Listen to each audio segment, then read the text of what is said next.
जब कोई इंसान दुनिया के शोर शराबे में अपनी आवाज खो देता है, जब भीड़ के बीच खड़ा होकर भी उसे लगता है कि कोई उसे सच में समझ नहीं रहा, तब किताबें धीरे से उसका हाथ थाम लेती है। यही वो जगह है जहां कहानियां सिर्फ पढ़ी नहीं जाती बल्कि महसूस की जाती है। आपका स्वागत है इस YouTube चैनल पर, जहां हम किताबों को शब्दों तक सीमित नहीं रखते बल्कि उन्हें जिंदगी के अनुभव, इमोशंस और सच्चाइयों से जोड़कर जीते हैं। ये चैनल उन लोगों के लिए है जो सिर्फ एंटरटेनमेंट नहीं बल्कि मीनिंग ढूंढते हैं, जो हर कहानी में खुद को खोजते हैं।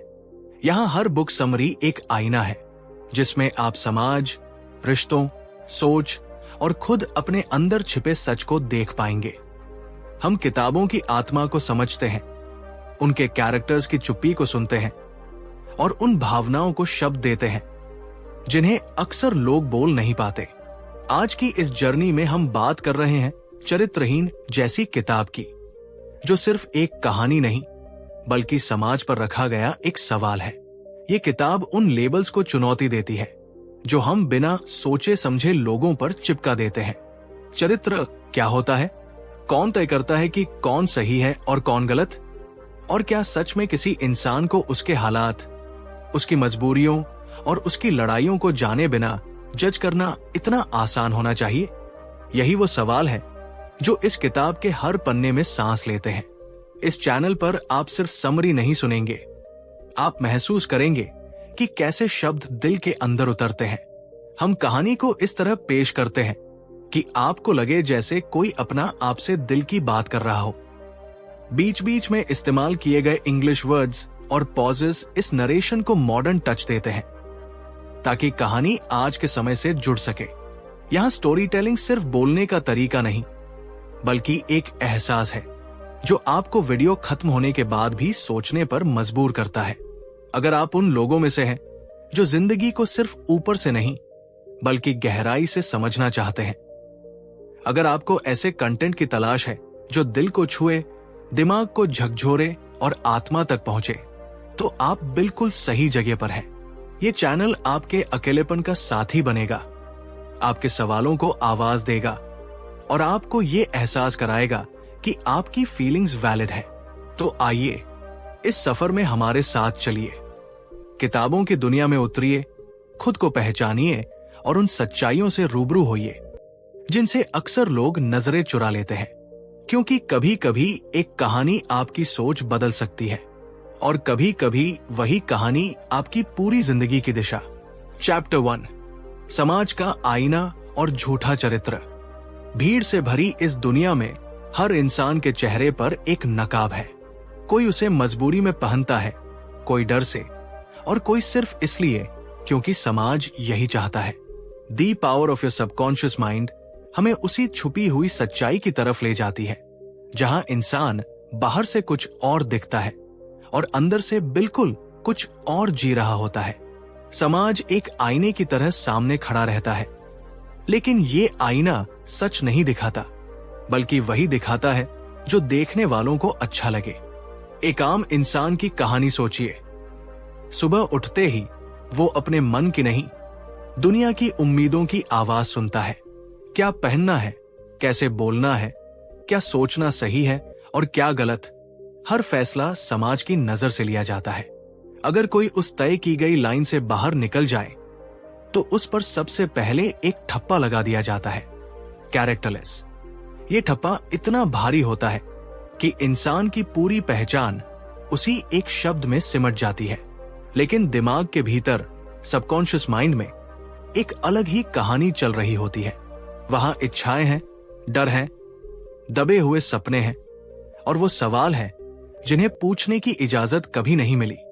इंसान बाहर से जितना सही दिखने की कोशिश करता है, अंदर उतना ही टूटता चला जाता है। यही झूठा चरित्र है जो समाज के लिए गढ़ा गया है, न कि आत्मा की सच्चाई से निकला हुआ। एक लड़की की कल्पना कीजिए जो अपने दिल की सुनना चाहती है। वो हंसना चाहती है, जीना चाहती है, अपने फैसले खुद लेना चाहती है। लेकिन जैसे ही वो अपनी आवाज पहचानने लगती है, समाज उसे आईना दिखाता है। एक ऐसा आईना जिसमें उसकी आजादी गुनाह बन जाती है। लोग कहते हैं संस्कार नहीं है, चरित्र ठीक नहीं है। धीरे धीरे वो लड़की खुद पर शक करने लगती है। उसका सबकॉन्शियस माइंड वही बातें दोहराने लगता है जो दुनिया ने उसे सिखाई। यही वो जगह है जहां इंसान हार जाता है। बाहर की आवाजें इतनी तेज हो जाती है कि अंदर की सच्ची आवाज दब जाती है। किताब हमें ये एहसास दिलाती है कि जब तक हमारा सबकॉन्शियस माइंड समाज के झूठे नियमों से प्रोग्राम होता रहेगा, तब तक हम अपने असली रूप को कभी स्वीकार नहीं कर पाएंगे। हम खुद को उसी नजर से देखने लगते हैं जिस नजर से दुनिया हमें देखती है। लेकिन सच्चाई यह है कि चरित्र कोई मास्क नहीं है, कोई सर्टिफिकेट नहीं है जिसे समाज जारी करे। असली चरित्र वो है जो तब भी सही रहे जब कोई देख न रहा हो। वो ईमानदारी है जो मन के अंदर होती है। वो करुणा है जो बिना दिखावे के जन्म लेती है।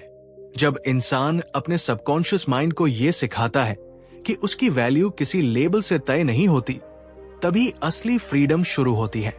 ये कहानी हमें झकझोरती है क्योंकि हम सब कभी न कभी उस झूठे आईने में खुद को देखने की कोशिश कर चुके हैं। हम सब ने अपने सच को दबाकर अच्छा इंसान बनने की एक्टिंग की है, लेकिन बदलाव वहीं से शुरू होता है जहां हम उस आईने को तोड़ने की हिम्मत करते हैं। जब हम अपने सबकॉन्शियस माइंड में ये बीज बोते हैं कि मैं जैसा हूं वैसा ही इनफ हूं, उसी पल इंसान समाज के बनाए हुए झूठे चरित्र से बाहर निकलकर अपने असली अस्तित्व की ओर कदम बढ़ाता है। चैप्टर 2, औरत, इच्छाएं और गलत थप्पे। कभी कभी इंसान का सबसे बड़ा दुश्मन बाहर की दुनिया नहीं होती, बल्कि वो सोच होती है जो चुपचाप उसके सबकॉन्शियस माइंड में बैठ जाती है। वही सोच जो धीरे धीरे उसकी पहचान तय करने लगती है, उसके फैसलों को गिल्ट से भर देती है और उसकी इच्छाओं को अपराध बना देती है। जब बात औरत की आती है तो ये मानसिक कंडीशनिंग और भी ज्यादा गहरी हो जाती है। समाज उसे बचपन से सिखाता है कि क्या सोचना ठीक है, क्या चाहना गलत है और किस हद तक जीना एक्सेप्टेबल माना जाएगा। यही विचार बार बार उसके दिमाग में दोहराए जाते हैं और एक दिन वही विचार उसकी रियलिटी बन जाते हैं। एक लड़की जब पहली बार अपने दिल की आवाज सुनती है, जब उसे किसी से लगाव होता है, जब वो अपने सपनों के लिए खड़ी होना चाहती है, तब उसके सबकॉन्शियस में एक डर भी जन्म लेता है। ये डर किसी एक इंसान का नहीं, पूरे समाज का होता है।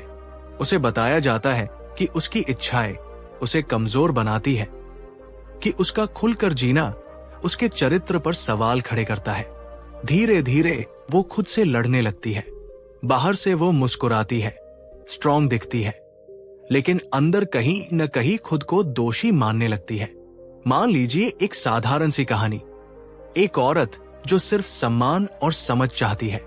वो प्यार करती है, भरोसा करती है और बदले में उम्मीद करती है कि उसे भी इंसान की तरह देखा जाएगा। लेकिन जब हालात बिगड़ते हैं, जब रिश्ते टूटते हैं, तो उंगली उसी पर उठती है। लोग उसके हालात नहीं पूछते, उसकी चुप्पी नहीं सुनते। बस एक शब्द काफी होता है, गलत ठप्पा। यही ठप्पा उसके सबकॉन्शियस माइंड में जहर की तरह फैलने लगता है। वो खुद से सवाल करने लगती है, क्या सच में मैं गलत हूं? यहीं से असली ट्रेजेडी शुरू होती है। जब कोई इंसान अपने ही मन की अदालत में खुद को दोषी मान लेता है, तब दुनिया को कुछ कहने की जरूरत ही नहीं पड़ती। उसकी बॉडी लैंग्वेज बदल जाती है, उसकी आवाज में डर आ जाता है और उसकी आंखों में वो कॉन्फिडेंस नहीं रहता जो कभी था। ये सब किसी एक दिन में नहीं होता। ये रोज रोज के छोटे छोटे शब्दों, तानों और नजरों से बनता है। सबकॉन्शियस माइंड वही मान लेता है जो उसे बार बार सुनाया जाता है। लेकिन सच ये है कि इच्छाएं इंसान को चरित्रहीन नहीं बनाती। इच्छाएं तो जिंदा होने का सबूत होती है। किसी औरत का महसूस करना, चाहना, सपने देखना उतना ही नेचुरल है जितना सांस लेना। जब वो अपनी इच्छाओं को दबाती है तो उसका मन भीतर ही भीतर टूटता है, और जब वो उन्हें स्वीकार करती है तो समाज उसे गलत कह देता है। ये कॉन्फ्लिक्ट ही उसे अंदर से थका देता है। इस कहानी की सबसे गहरी सीख यही है कि जब तक इंसान अपने सबकॉन्शियस को नए विचारों से नहीं भरता, तब तक वो पुराने डर और झूठे लेबल से बाहर नहीं निकल पाता। जिस दिन एक औरत अपने मन को ये सिखा देती है कि वो गलत नहीं है, कि उसका होना ही उसकी ताकत है, उसी दिन उसका आत्मविश्वास लौटने लगता है। वो फिर से सीधी खड़ी होती है, बिना शर्म, बिना डर। क्योंकि असली फ्रीडम बाहर से नहीं आती, वो अंदर से शुरू होती है। और जब सबकॉन्शियस माइंड आजाद होता है, तब कोई ठप्पा, कोई जजमेंट, किसी की सोच उस इंसान को रोक नहीं पाती। चैप्टर 3, प्यार, संबंध और मजबूरियां। प्यार जब दिल से निकलकर जिंदगी में उतरता है, तो वो सिर्फ एक एहसास नहीं रहता, वो हमारे सबकॉन्शियस माइंड में एक गहरी इम्प्रिंट छोड़ देता है। इंसान जिसे प्रेम समझता है, असल में वही उसकी सोच, उसके फैसलों और उसके रिश्तों की दिशा तय करता है। कई बार हम कहते हैं कि हम किसी से मजबूरी में जुड़े हैं, हालात ने हमें ऐसा बना दिया, लेकिन सच्चाई इससे कहीं ज्यादा गहरी होती है। हमारा अवचेतन मन चुपचाप उन विश्वासों को पकड़ लेता है जिन्हें हमने कभी शब्दों में भी नहीं कहा। एक छोटी सी कहानी सोचिए। एक इंसान है जो हर रिश्ते में खुद को अधूरा महसूस करता है। वो प्यार करता है, पूरी ईमानदारी से करता है, लेकिन फिर भी उसे बार बार धोखा मिलता है। बाहर से देखने वाले कहते हैं, तुम्हारी किस्मत खराब है, लेकिन अंदर उसके सबकॉन्शियस में बचपन से बैठा हुआ एक बिलीफ काम कर रहा होता है कि वो पूरी तरह से प्यार के लायक नहीं है। यही बिलीफ उसे ऐसे लोगों की ओर खींचता है जो उसे वही एहसास दोबारा देते हैं। मजबूरी दरअसल बाहर की नहीं होती, वो भीतर की कंडीशनिंग होती है। रिश्ते अक्सर हमें आईना दिखाते हैं। हम जिनसे प्यार करते हैं, उनमें हमें खुद का ही कोई अधूरा हिस्सा दिखाई देता है। जब कोई इंसान रिश्ते में अपमान सहता है सिर्फ इसलिए कि वो अकेलेपन से डरता है, तो ये डर कॉन्शियस नहीं, सबकॉन्शियस होता है। मन के गहरे कोने में बैठा डर कहता है, अगर ये रिश्ता टूट गया तो मैं कुछ नहीं रह जाऊंगा।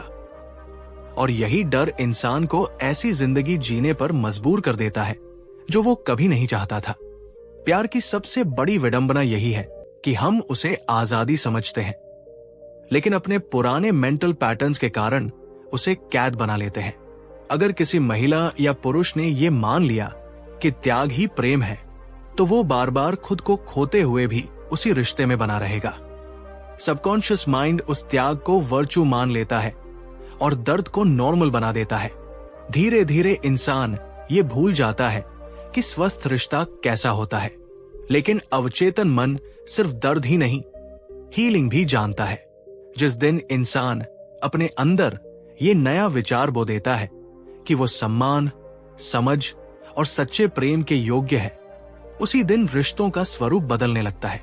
बाहरी लोग वही रहते हैं, हालात भी लगभग वही होते हैं, लेकिन रिएक्शन बदल जाता है। मजबूरी की जगह चॉइस आ जाती है, फियर की जगह सेल्फ वर्थ खड़ी हो जाती है। प्यार तब सबसे सुंदर होता है जब वो जरूरत नहीं बल्कि साझेदारी बन जाता है। जब दो लोग एक दूसरे को पूरा करने नहीं बल्कि साथ चलने के लिए चुनते हैं। सबकॉन्शियस माइंड जब इस ट्रूथ को स्वीकार कर लेता है, तब रिश्ते बोझ नहीं लगते बल्कि शक्ति बन जाते हैं। यही वो साइलेंट पावर है जो हमारे भीतर हर समय काम कर रही है। हम जिसे मजबूरी कहते हैं, वो अक्सर हमारे पुराने विश्वासों की आवाज होती है, और जिस दिन हम उस आवाज को बदल देते हैं, उसी दिन प्यार, संबंध और जिंदगी तीनों एक नई दिशा में बहने लगते हैं। अगर आपको ऐसी कहानियां पसंद है जो सिर्फ दिमाग नहीं, दिल को भी छू जाए, तो इस चैनल से जुड़े रहिए, क्योंकि कभी कभी एक विचार आपकी पूरी लव लाइफ की कहानी बदल सकता है। चैप्टर 5, सच का सामना और चरित्र की नई परिभाषा। कभी कभी जिंदगी हमें ऐसे मोड़ पर खड़ा कर देती है जहां सबसे कठिन लड़ाई दुनिया से नहीं, खुद से होती है। जब इंसान आईने के सामने खड़ा होकर अपने आप से सवाल करता है, क्या मैं सच में वही हूं जो लोग मुझे समझते हैं? यही से शुरुआत होती है सच का सामना करने की। The power of your subconscious mind का यह हिस्सा हमें सिखाता है कि सच्चा चरित्र बाहर दिखाई देने वाली इमेज नहीं, बल्कि भीतर चल रही सोच का प्रतिबिंब होता है। एक छोटी सी कहानी समझिए। एक आदमी था जो बाहर से बहुत शरीफ, ईमानदार और डिसिप्लिन दिखता था। लोग उसकी तारीफ करते नहीं थकते थे, लेकिन भीतर उसके मन में डर था। डर असफलता का, डर लोगों की राय का, डर खुद के सच का। उसका सबकॉन्शियस माइंड लगातार यही मानता रहा कि मैं काफी नहीं हूं। नतीजा यह हुआ कि छोटी छोटी परिस्थितियां भी उसे अंदर से तोड़ने लगी। बाहर का चरित्र मजबूत था, लेकिन अंदर का इंसान कमजोर। यही वो जगह है जहां ये किताब हमें रोककर सोचने पर मजबूर करती है। क्या कैरेक्टर सिर्फ दूसरों को दिखाने की चीज है या खुद को समझने का साहस? जब हम अपने सबकॉन्शियस माइंड में छिपे बिलीव्स को ईमानदारी से देखते हैं, तब हमें एहसास होता है कि हमारे ज्यादातर डर, गिल्ट और शेम असली नहीं, बल्कि सीखे हुए हैं। समाज, बचपन के अनुभव और बार बार सुनी हुई बातें हमारे भीतर एक झूठी कहानी बना देती है। हम उसे ही सच मान लेते हैं, लेकिन जैसे ही इंसान अपने मन से कहता है, अब मैं खुद से झूठ नहीं बोलूंगा, उसी पल बदलाव शुरू हो जाता है। ये कॉन्फ्रंटेशन दर्दनाक होता है, क्योंकि सच हमेशा कंफर्टेबल नहीं होता। यहां चरित्र की एक नई परिभाषा जन्म लेती है। चरित्र वो नहीं है कि लोग हमारे बारे में क्या सोचते हैं, बल्कि वो है कि हम अकेले में अपने बारे में क्या सोचते हैं। जब कोई देख नहीं रहा होता, तब हमारी थिंकिंग कैसी होती है, यही असली कैरेक्टर है। अगर सबकॉन्शियस माइंड में सेल्फ रिस्पेक्ट है, सेल्फ बिलीफ है और फॉरगिवनेस है, तो इंसान बाहर से चाहे कितना ही इम्परफेक्ट क्यों न हो, अंदर से शांत रहता है। किताब ये भी बताती है कि जब हम अपने सबकॉन्शियस को प्यार, एक्सेप्टेंस और ट्रूथ से भर देते हैं, तब हमें खुद को साबित करने की जरूरत नहीं पड़ती। एक महिला की कहानी आती है जो हमेशा दूसरों की एक्सपेक्टेशंस पर जीती रही। लोग उसे स्ट्रॉन्ग कहते थे, लेकिन वो अंदर से एग्जॉस्टेड थी। जब उसने अपने मन से कहा, मैं जैसी हूं वैसी ही इनफ हूं, तब पहली बार उसने हल्कापन महसूस किया। उसका चरित्र नहीं बदला, उसकी सोच बदली, और वही असली ट्रांसफॉर्मेशन था। सच का सामना करना मतलब खुद को दोषी ठहराना नहीं, बल्कि खुद को समझना है। जब सबकॉन्शियस माइंड ये मान लेता है कि गलतियां इंसान को खराब नहीं बनाती, बल्कि सीखने का मौका देती हैं, तब कैरेक्टर डर से नहीं, समझ से बनता है। यही वजह है कि सच्चा चरित्र हमेशा शांत होता है, उसे साबित करने की जल्दी नहीं होती। अंत में यह संदेश दिल को छू जाता है कि अगर आप अपने अंदर की आवाज को ईमानदारी से सुन लेते हैं, तो दुनिया की कोई भी आवाज आपको हिला नहीं सकती। जब सबकॉन्शियस माइंड सच को स्वीकार कर लेता है, तब इंसान बाहर से नहीं, अंदर से मजबूत बनता है। और वही मजबूती, वही सोच, वही शांति असल में चरित्र की सबसे खूबसूरत परिभाषा है। अगर ये शब्द कहीं न कहीं आपके दिल को छू गए हों, अगर आपको भी लगा हो कि असली ताकत बाहर नहीं, बल्कि हमारे सबकॉन्शियस माइंड के अंदर छुपी होती है, तो इस सफर को यही मत रोकिए। ऐसी ही गहरी, सच्ची और जिंदगी बदल देने वाली किताबों की कहानियां और सोच हम लगातार आपके लिए लाते रहेंगे। अगर आप चाहते हैं कि हर वीडियो आपको खुद से जोड़ दे, आपको सोचने पर मजबूर करे और भीतर से मजबूत बनाए, तो अभी हमारे चैनल को सब्सक्राइब कर लीजिए। इस वीडियो को लाइक करें, अपने उन दोस्तों के साथ शेयर करें जिन्हें इसकी जरूरत हो सकती है, और नीचे कमेंट में जरूर बताइए कि इस कहानी ने आपको क्या महसूस कराया। मैं आपसे फिर मिलूंगा एक नई किताब, एक नई सोच और एक नए एहसास के साथ। तब तक याद रखिए, जब आप अपने अंदर की ताकत को पहचान लेते हैं, तब दुनिया अपने आप बदलने लगती है। Thank you for watching.